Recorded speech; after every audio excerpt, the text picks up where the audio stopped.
आलेगाव येथे ट्रॅक्टर विहिरीत कोसळून झालेल्या दुर्घटनेत मृत्युमुखी पडलेल्या 7 महिलांवर गुंज तालुका वसमत येथे रात्री शोकाकुल वातावरणात अंत्यसंस्कार करण्यात आले। दरम्यान या प्रकरणात लिमगाव पोलिसांनी ट्रॅक्टर चालक व मालकावर सदोष मनुष्यवधाचा गुन्हा दाखल करून त्यांना अटक केला आहे। शनिवारी खासदार रवींद्र चव्हाण यांनी मृतांच्या नातेवाईकांची भेट घेऊन त्यांचे सांत्वन केले। या प्रकरणात ट्रॅक्टर मालक दगडू शिंदे व चालक नागेश आवटे या दोघांविरुद्ध सदोष मनुष्यवधाचा गुन्हा दाखल करण्यात आला आहे।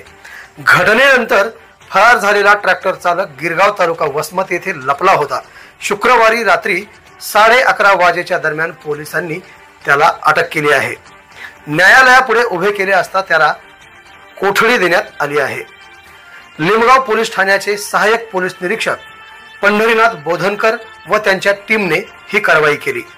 खासदार रवींद्र चव्हाण यांनी मृतांच्या नातेवाईकांचे सांत्वन करताना अपघाताच्या घटनेची सखोल चौकशी होईल तसेच दोषींविरुद्ध कडक कारवाई होईल अशा शब्दात त्यांनी आश्वस्त केले। मुख्यमंत्री देवेंद्र फडणवीस यांनी मृतांच्या नातेवाईकांना 5 लाख रुपये व पंतप्रधान राष्ट्रीय आपत्ती निवारण निधीतून 2 लाख रुपयांची मदत जाहीर केली आहे। ही मदत तत्पर देण्याच्या दृष्टीने प्रशासनाने तयारी सुरू केली आहे। आलेगावच्या दुर्घटनेनंतर जिल्हाधिकाऱ्यांनी जिल्ह्यातील सर्व विहिरींचे सर्वेक्षण करण्याचा आदेश दिला आहे।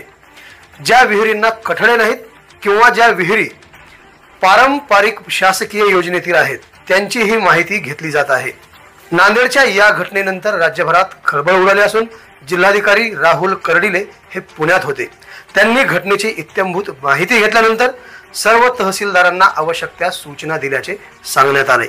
तर मृतांच्या नातेवाईकांना देण्यात येणाऱ्या मदतीचा प्रस्ताव हिंगोली जिल्ह्यातून पाठविण्यात येणार आहे। आम्ही आवश्यक ती कागदपत्रे शिवाय पोलीस ठाण्यातील कारवाईची माहिती हिंगोली जिल्हा प्रशासनाला कळविली आहे।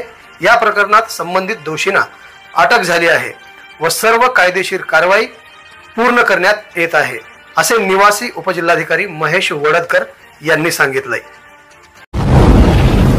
आवाज बहुजनांचा।